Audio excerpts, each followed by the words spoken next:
প্রিয় দেশবাসী, আসসালামু আলাইকুম। ঢাকার মিরপুরে 7 বছরের শিশু রামিসা হত্যাকাণ্ডের ঘটনা আপনারা সকলেই জানেন। এত ছোট একটা শিশু যেভাবে হত্যা হয়েছে, এটা আমাদের জাতির জন্য খুবই লজ্জাজনক। টাউনে দেখা যায় বিভিন্ন জায়গার মানুষ থাকে, দেখা যায় যে কোনো কোনো ফ্যামিলিতে স্বামী স্ত্রী দুজনই চাকরি করে, বাচ্চারা স্কুলে চলে যায়, বাচ্চারা স্কুল থেকে বাসায় তাড়াতাড়ি চলে আসে, বাপ মা ডিউটি শেষ করে সন্ধ্যাকালে আসে। কিন্তু এত ছোট শিশুর যদি প্রতিবেশীর কাছে যদি এই যে বাবার মতো একটা লোকের কাছে যদি নিরাপদ না থাকে, ভাইয়ের মতো একটা লোকের কাছে যদি এত ছোট একটা শিশু নিরাপদ না থাকে, তাহলে এই দেশে নিরাপত্তাটা কোথায়?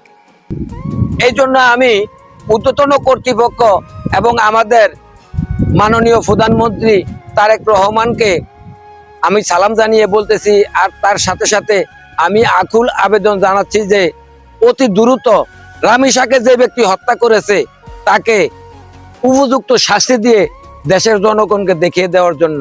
নাইলে দেশের সমস্ত মানুষ এভাবে বিভ্রান্তির ভিতরে পড়ে যাবে।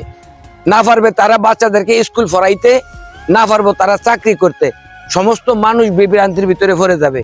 তাই উপযুক্ত বিচার করে অতি দ্রুত জনগণকে দেখিয়ে দেওয়া একান্তভাবে দরকার। আর একটা কথা বলি, এই মামলা যদি আদালতে বেশি দিন ঝুলতে থাকে, হয়তো কিছুদিন পরে আরেকটা ঘটনা আরেক জায়গায় ঘটবে।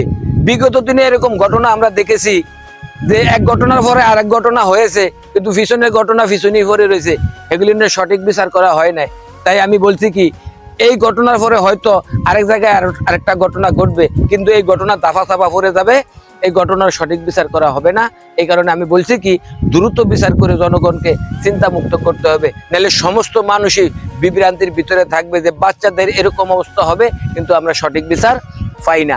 তো সবাই আমার এই ভিডিওটাকে শেয়ার করে দিবেন বেশি বেশি করে, যেন আমার এই কথাগুলি ঊর্ধ্বতন কর্তৃপক্ষের কাছে দ্রুত পৌঁছে যেতে পারে, তাইলে আমরা সঠিক বিচারের আশা করতে পারবো।